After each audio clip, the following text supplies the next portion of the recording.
আওয়ামী লীগ কিন্তু মরে যায়নি। আওয়ামী লীগকে শেষ করা সম্ভব না। একাধিক সূত্র মতে দলের নেতৃত্ব ঠিক করার লক্ষ্যে বৃহস্পতিবার আওয়ামী লীগের সভাপতি শেখ হাসিনা তার বোন শেখ রেহানা সহ শেখ পরিবারের ঘনিষ্ঠ কয়েকজনকে নিয়ে বৈঠক করেন। তিনি দলের গুরুত্বপূর্ণ কেন্দ্রীয় নেতাদের সঙ্গে পরামর্শ করেন। জেলা আওয়ামী লীগের সঙ্গে ভার্চুয়াল মতবিনিময় সভায়ও শেখ হাসিনা দলের নেতৃত্ব ঠিক করার বিষয়ে ধারণা নেন। সব মিলিয়ে গতকাল তিনি আওয়ামী লীগের সভাপতি হিসেবে সজীব ওয়াজেদ জয়কে দায়িত্ব দেবেন বলে জানিয়েছেন। অনেকদিন থেকে একটি আলোচনা চলছে, বাংলাদেশ আওয়ামী লীগের পরবর্তী দায়িত্ব কার কাঁধে চাপছে। আওয়ামী লীগ শোনা যাচ্ছে যে এই মুহূর্তে নতুন পরবর্তী সভাপতি ফিক্সড করা হয়ে গেছে। শেখ হাসিনা পরবর্তী সভাপতি কাকে করবেন সেটা নিশ্চিত করে ফেলেছেন। বলতে শোনা যায় যে হাসিনা পলায়নের পরে রিফাইন্ড আওয়ামী লীগের হাল ধরার চিন্তা নাকি তাজ পরিবার আবারও করছে। কথাগুলো উড়িয়ে দিয়েন না। আসসালামু আলাইকুম ওয়া রাহমাতুল্লাহি ওয়া বারাকাতুহু। ভিডিওটি যারা প্লে করেছেন, যারা দেখছেন এই মুহূর্তে, তাদেরকে অনুরোধ করব দয়া করে পুরো ভিডিও সম্পূর্ণ ধৈর্য সহকারে দেখবেন। খুবই গুরুত্বপূর্ণ এবং অত্যন্ত ইম্পর্টেন্ট ভিডিও নিয়ে উপস্থিত হয়েছি আপনাদের মাঝে। সুপ্রিয় দর্শক শ্রোতা মণ্ডলী, বন্ধুগণ, সম্মানিত বন্ধুগণ, দর্শক শ্রোতা মণ্ডলী, সারা দেশে একটা আলোচনা হচ্ছে রাজনৈতিক অঙ্কন জুড়ে যে আওয়ামী লীগের নতুন করে পুনর্বাসন হতে পারে, আওয়ামী লীগের হাল ধরতে পারে শেখ হাসিনার পুত্র সজীব ওয়াজেদ জয়। আসলে কি তাই? সজীব ওয়াজেদ জয়ের কাছ থেকে কি এমন কোনো বার্তা পাওয়া গেছে যে কারণে রাজনৈতিক অঙ্গন জুড়ে একটা অস্থিরতা বিরাজ করছে সারা দেশে? প্রিয় দর্শক শ্রোতা মণ্ডলী, আমরা কয়েকটা প্রতিবেদন দেখব। আসলে আওয়ামী লীগের হাল ধরতে যাচ্ছে কারা আওয়ামী লীগের পরবর্তী দলীয় কার্যক্রম পরিচালনা করবে সজীব ওয়াজেদ জয় এবং সোহেল তাজ।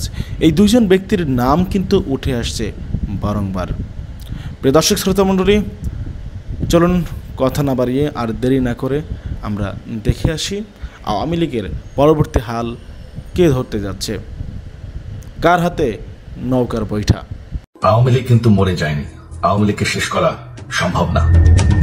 স্বৈরাচারী হাসিনা শুধু যে নিজেই চুরি করেছেন এমনটা নয়, তার পরিবার, পরিজন, আত্মীয় স্বজন সকলকে নিয়েই মেতেছিলেন লুটের খেলায়। আর সেই লুটের খেলায় তার সবচেয়ে বড় সহযোগী ছিলেন তার ছেলে সজীব ওয়াজেদ জয়।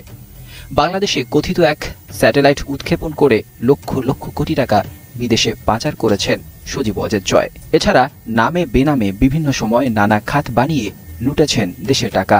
দুদকের অনুসন্ধান তদন্ত এমনটাই বলছে। আর শেখ হাসিনার সেই ছেলে সজীব ওয়াজেদ জয় এখন হতে যাচ্ছেন নিষিদ্ধ ঘোষিত আওয়ামী লীগের সভাপতি। আওয়ামী লীগ হচ্ছে বাংলাদেশের সবথেকে বড় দল। এই পরিস্থিতিতে আমরা হাল ছেড়ে দিতে পারি। একাধিক সূত্র মতে দলের নেতৃত্ব ঠিক করার লক্ষ্যে বৃহস্পতিবার আওয়ামী লীগের সভাপতি শেখ হাসিনা তার বোন শেখ রেহানা সহ শেখ পরিবারের ঘনিষ্ঠ কয়েকজনকে নিয়ে বৈঠক করেন। তার আগে বিভিন্ন সময় তিনি দলের গুরুত্বপূর্ণ কেন্দ্রীয় নেতাদের সঙ্গে পরামর্শ করেন। বিভিন্ন সময় জেলা আওয়ামী লীগের সঙ্গে ভার্চুয়াল মতবিনিময় সভায়ও শেখ হাসিনা দলের নেতৃত্ব ঠিক করার বিষয়ে ধারণা নেন। সব মিলিয়ে গতকাল তিনি আওয়ামী লীগের সভাপতি হিসেবে সজীব ওয়াজেদ জয়কে দায়িত্ব দেবেন বলে জানিয়েছেন। আমাদের চরিত্র তাদের মতন না, আমরা খুনি না।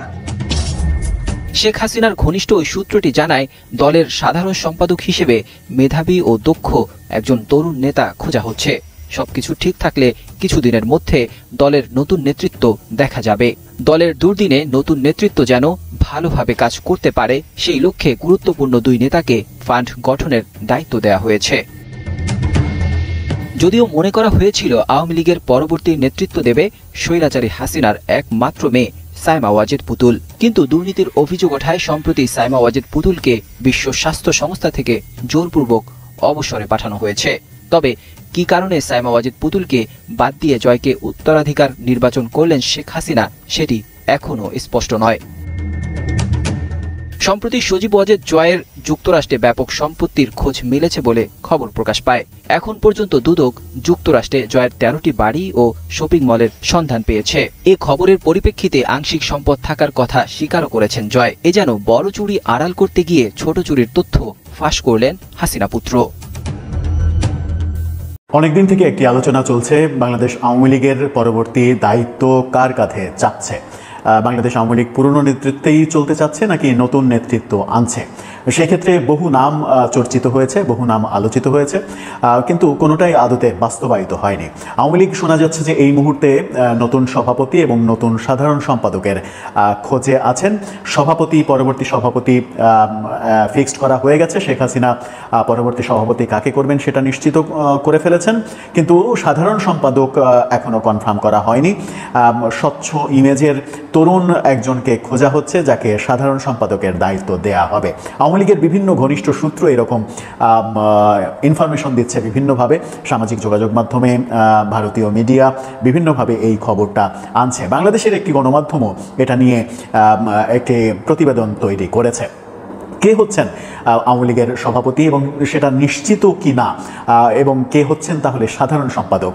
সভাপতির ব্যাপারটা নিশ্চিত হওয়া গেলেও সাধারণ সম্পাদকের ব্যাপারটা নিশ্চিত হওয়া যাচ্ছে না, আওয়ামী লীগের সূত্র তেমনটাই বলছে।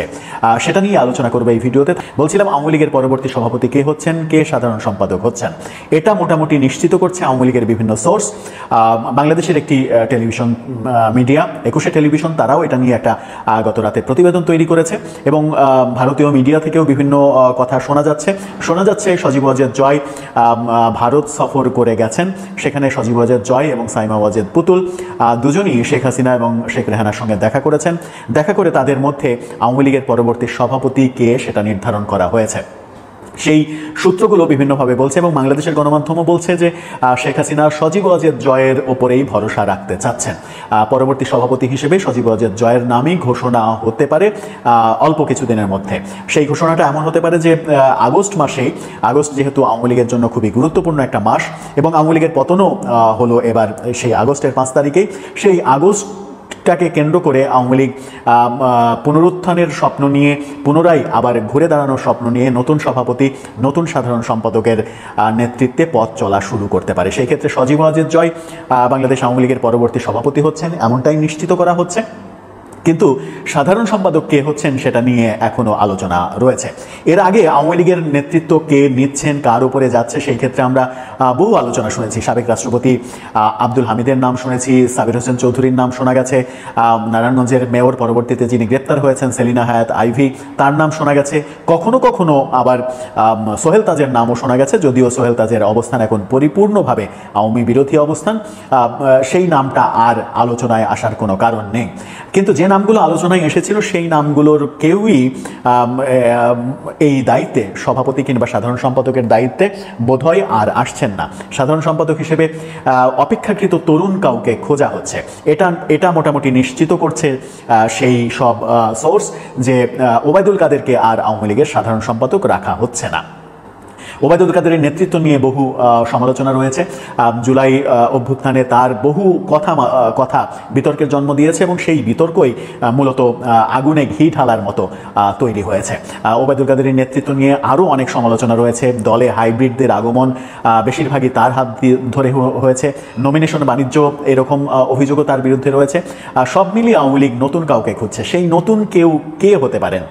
সেই ক্ষেত্রে যদি মোটামুটি ক্লিন ইমেজের যাকে দায়িত্ব দেওয়া হয়নি, বিভিন্নভাবে বিভিন্ন সময় যোগ্যতা থাকা সত্ত্বেও যাকে দায়িত্ব দেওয়া হয়নি, সেই বাহাউদ্দিন নাসিমি কি হতে যাচ্ছেন আওয়ামী লীগের পরবর্তী সাধারণ সম্পাদক? যদিও তিনি এই মুহূর্তে দেশে নেই, তিনি দেশের বাইরে, সম্ভবত তিনিও ভারতে রয়েছেন। ভারত থেকেই হয়তো তিনি কার্যক্রম পরিচালনা করবেন যদি তাকে দেয়া হয় দায়িত্ব। সজীব ওয়াজেদ জয়ও যে দেশে ফিরতে পারবেন এটা একেবারে নিশ্চিত করেই বলা যায় যে এটা হবে না। তিনি দেশে ফিরতে পারবেন না যতদিন পর্যন্ত না পরিস্থিতি আওয়ামী লীগের অনুকূলে যায়।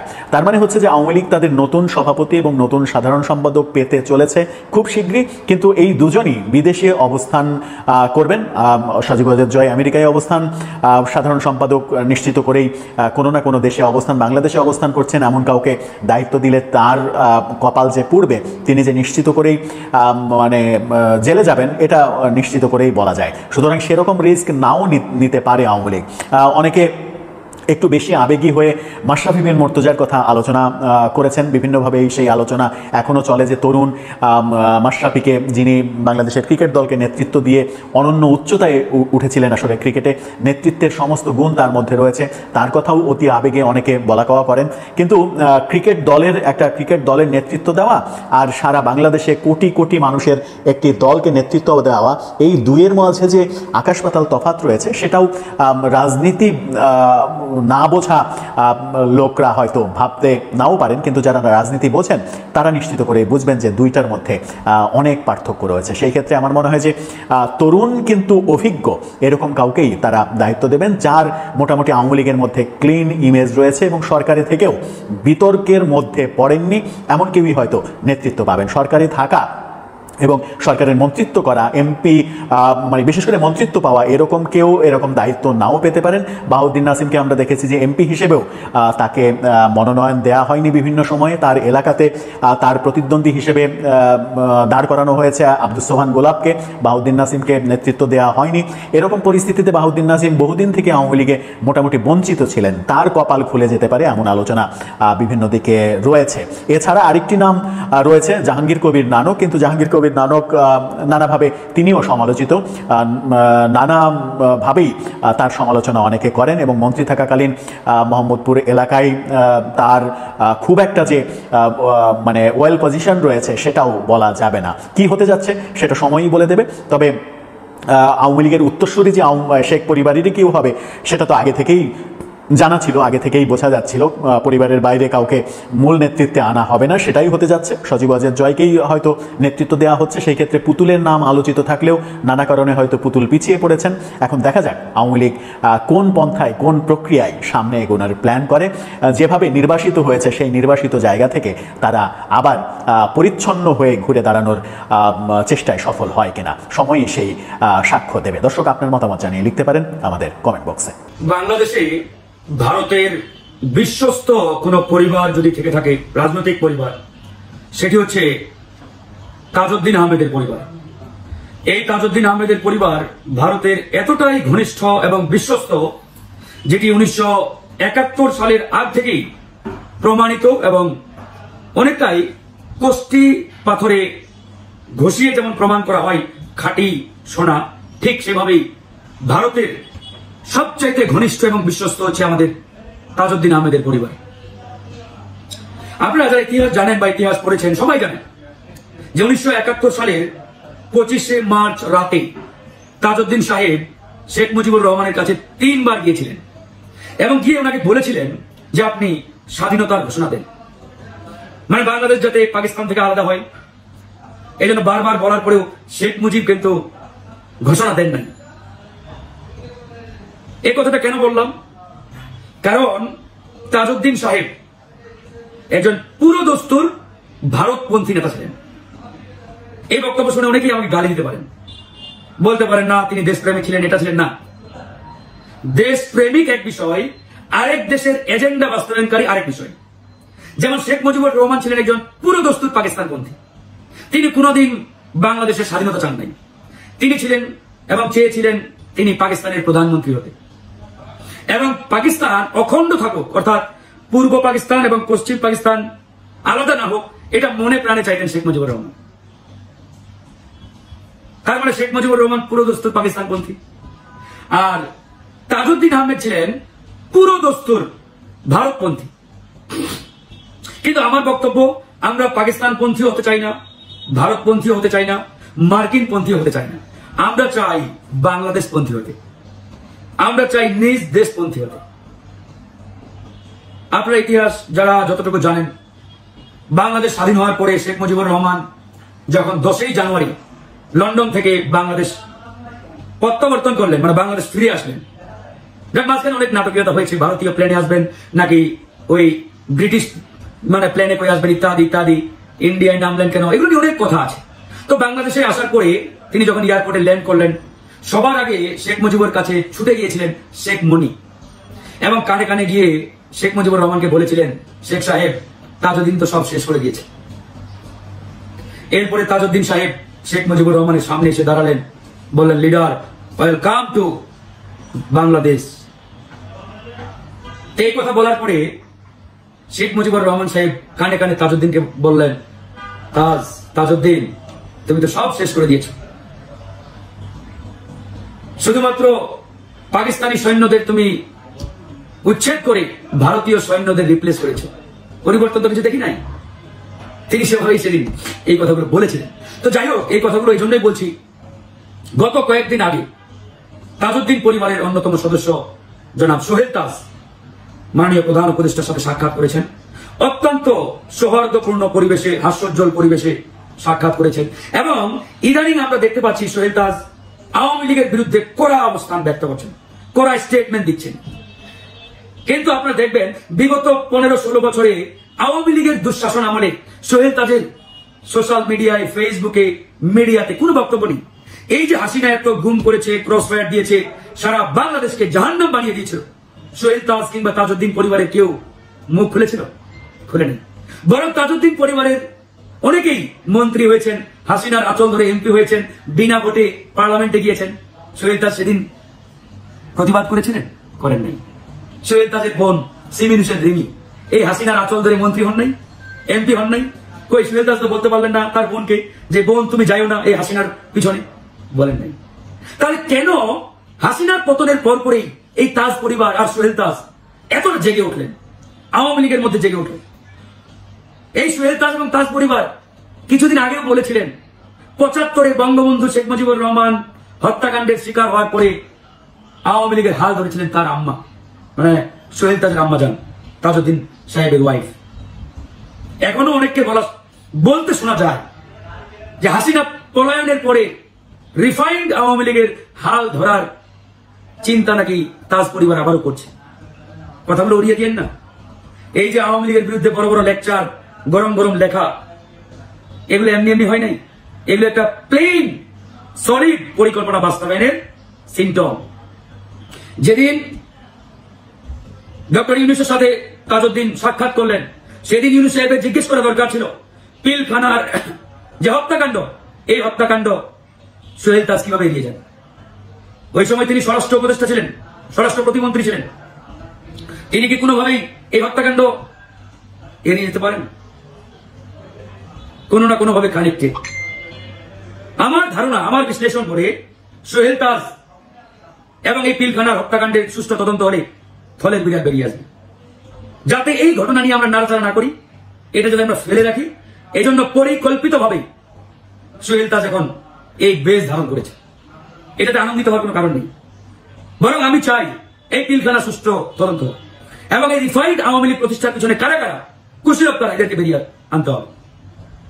প্রধান উপদেষ্টা এবং উপদেষ্টা পরিষদ, আপনারা যদি এই রিফাইন্ড আওয়ামী লীগকে পুনর্জাগরণের চেষ্টা করেন আর এই পরিকল্পনা বাস্তবায়নের চিন্তা করেন, আপনাদের পরিণতি কিন্তু অত্যন্ত মারাত্মক এবং খারাপ হবে। কিন্তু আপনাদের যে কর্মকাণ্ড, এতে বোঝা যায় আপনারা আওয়ামী লীগকে আবার জাগ্রত করার চেষ্টা করছেন। একবারই স্পষ্ট, এটাই দেশের জনগণ মেনে নেবে না, সহ্য করবেন। আপনাদের স্বাগত জানাই আমি আমার কথা শুনবার জন্য। একটা বছর পেরিয়ে গেল 2024 সালের সেই রক্তাক্ত জুলাই আগস্টের অভ্যুত্থান, শেখ হাসিনার পতন, রাষ্ট্রপতির গৃহবন্দী দশা এবং প্রধানমন্ত্রীর দেশ ত্যাগ, সব মিলিয়ে বাংলাদেশ এক অদ্ভুত রাজনৈতিক প্রশাসনিক অন্তঃসত্ত্বায় আবদ্ধ হয়ে পড়েছে। সেই শূন্যতা ভরাট করতে এসে অন্তর্বর্তী সরকারের যে জন্ম, সেটি প্রথম দিকে আশাবাদের বাতিঘর হয়ে উঠলেও সময়ের সঙ্গে সঙ্গে প্রশ্নবিদ্ধ হয়েছে তার কৌশল, সিদ্ধান্ত, নেতৃত্ব এবং দায়বদ্ধতার অভাব। ডক্টর মোহাম্মদ ইউনূসকে প্রধান উপদেষ্টা হিসেবে দায়িত্ব দেওয়া হয়েছিল একটি জাতীয় ঐক্য সরকারের প্রধান হিসেবে, যার কাজ হবে নিরপেক্ষভাবে দেশ পরিচালনা, রাজনৈতিক সংস্কার বাস্তবায়ন এবং অবাধ ও অংশগ্রহণমূলক নির্বাচন নিশ্চিত করা। কিন্তু একটা বছর পেরিয়ে গেলেও এই সরকার একটি সুস্পষ্ট কর্মপরিকল্পনা জাতির সামনে তুলে ধরতে ব্যর্থ হয়েছে। আর এই ব্যর্থতা শুধু প্রশাসনিক নয়, এটি রাজনৈতিক, নৈতিক এবং কৌশলগত, যার ফলে জনআস্থা এখন তলানিতে। গত কয়েক মাসে বাংলাদেশের আইন শৃঙ্খলা পরিস্থিতি যা দেখিয়েছে তা শুধু উদ্বেগজনক নয়, তা গভীরভাবে লজ্জারও। সাবেক প্রধান নির্বাচন কমিশনার কে নুরুল হুদা রাস্তায় প্রকাশ্যে হামলার শিকার হন। রাজধানী সহ বিভিন্ন এলাকায় বিচার বহির্ভূত গণপিটুনিতে মানুষের মৃত্যু এখন যেন সংবাদপত্রের নিত্যদিনের খবরে পরিণত হয়েছে। একদিকে ছাত্র আন্দোলনের উপর পুলিশি হামলা, অন্যদিকে নারী ও শিশু নির্যাতনের ঘটনা বেড়েছে আশঙ্কাজনক হারে। প্রশ্ন হলো, একটি অন্তর্বর্তী সরকার যার দায়িত্ব রাজনৈতিক শূন্যতা মোকাবেলা, নাগরিক অধিকার রক্ষা এবং প্রশাসনিক স্বচ্ছতা নিশ্চিত করা, তারা এই ঘটনাগুলোর ব্যাপারে কেন নির্লিপ্ত? অপরাধীদের বিচারের আওতায় আনার কোনো দৃশ্যমান অগ্রগতি নেই, বরং উল্টোভাবে সরকারের ভেতরে এক ধরনের সিদ্ধান্তহীনতা এবং প্রশাসনিক অকার্যকারিতা পরিলক্ষিত হচ্ছে। আর এই পরিস্থিতির সুযোগ নিয়ে সমাজে ছড়িয়ে পড়েছে একটি ভয়ঙ্কর বার্তা: আইন প্রয়োগ হবে না, মানুষ নিজের হাতে আইন তুলে নেবে। একটি বছর ধরে সরকার প্রায় ধারাবাহিকভাবে রাজনৈতিক দলগুলোর সঙ্গে সংলাপ চালিয়ে যাচ্ছে। শুরুতে এই উদ্যোগকে স্বাগত জানিয়েছিল অনেকে, কিন্তু সময়ের সঙ্গে সঙ্গে এটা স্পষ্ট হয়ে গেছে সংলাপগুলো মূলত পরিস্থিতি সামাল দেওয়ার কৌশল, সমস্যা সমাধানের কোনো বাস্তব চেষ্টা নয়। দলগুলোর একাংশ বলছে এই সরকার নির্বাচন দিতে চায় না, শুধু সময় ক্ষেপণ করছে। অন্যদিকে সরকার বলছে সংস্কারের জন্য সময় প্রয়োজন, জাতিকে প্রস্তুত করতে হবে। এই দ্বৈত বয়ান, অস্পষ্ট কর্মপরিকল্পনা এবং রাজনৈতিক সদিচ্ছার ঘাটতি, এই তিনটি মিলে সংলাপগুলোকে এক ধরনের পলিটিক্যাল সার্কাসে পরিণত করেছে। অংশগ্রহণকারী দলগুলোর অনেকে এখন এই প্রক্রিয়াকে সন্দেহের চোখে দেখছে।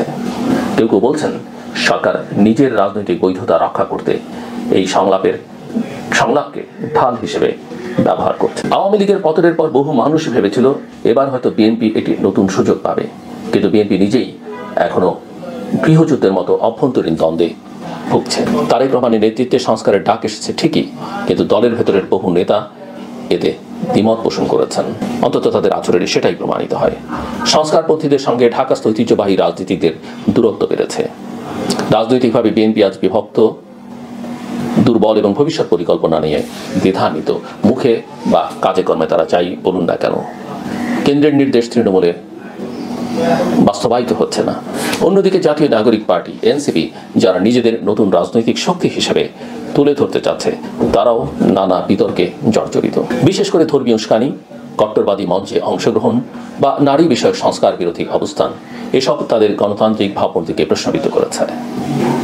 এনসিপি তরুণদের মধ্যে কিছু গ্রহণযোগ্যতা তৈরি করলেও এখনো পর্যন্ত তারা একটি সুসংগঠিত, পরিপক্ক, নীতিনিষ্ঠ রাজনৈতিক দলের রূপ নিতে পারেনি। এখন পর্যন্ত তাদের নিবন্ধনটা হয়নি। এই রাজনৈতিক বিভ্রান্তি ও নেতৃত্ব শূন্যতার সুযোগে ইসলামপন্থী দলগুলো আবার সংগঠিত হতে শুরু করেছে। জামায়াত ইসলামী, হেফাজত ইসলাম এবং বিভিন্ন কওমি প্ল্যাটফর্ম মাঠে সক্রিয় হয়েছে। সরকারের ভেতরে কেউ কেউ হয়তো তাদের সঙ্গে বোঝাপড়ার কৌশলে আগ্রহী, কারণ বিএনপি বা এনসিপির সঙ্গে ঐক্য করে নির্বাচনে যাওয়া আরো কঠিন হয়ে উঠছে। তবে প্রশ্ন হচ্ছে, যদি 2026 সালের ফেব্রুয়ারিতে নিরপেক্ষ নির্বাচন হয়ও, তাহলে সেই নির্বাচনের কাঠামো কেমন হবে? ইসলামপন্থী গোষ্ঠীগুলোর ভূমিকা কতটুকু থাকবে?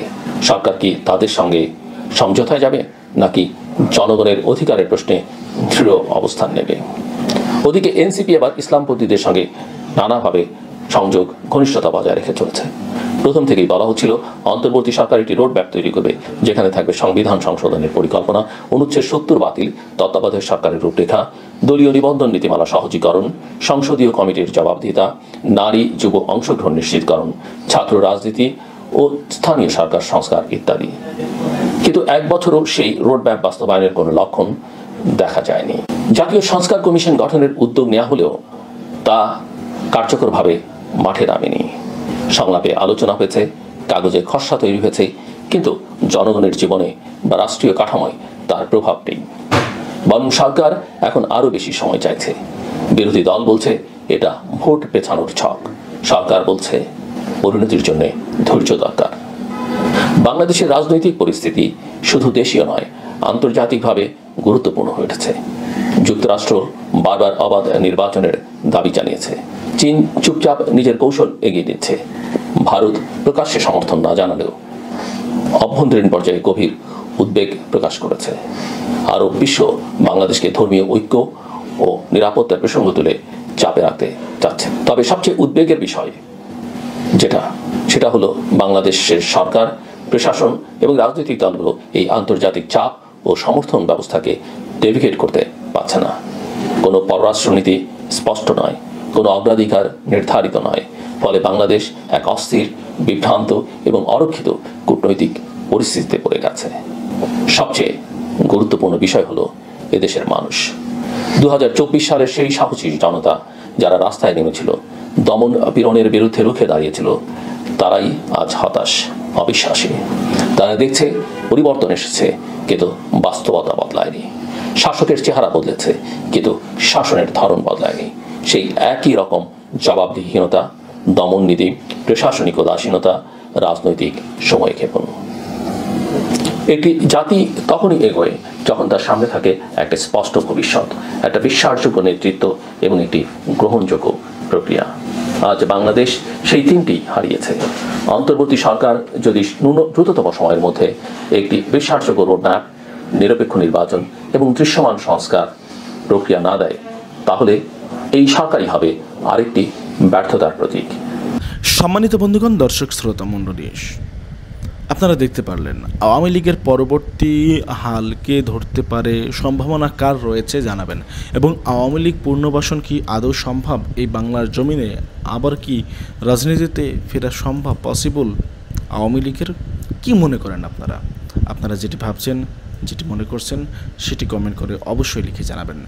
সম্মানিত বন্ধুগণ, দর্শক শ্রোতা মণ্ডলী, আপনারা আপনাদের মূল্যবান মতামতটি জানাবেন লিখে।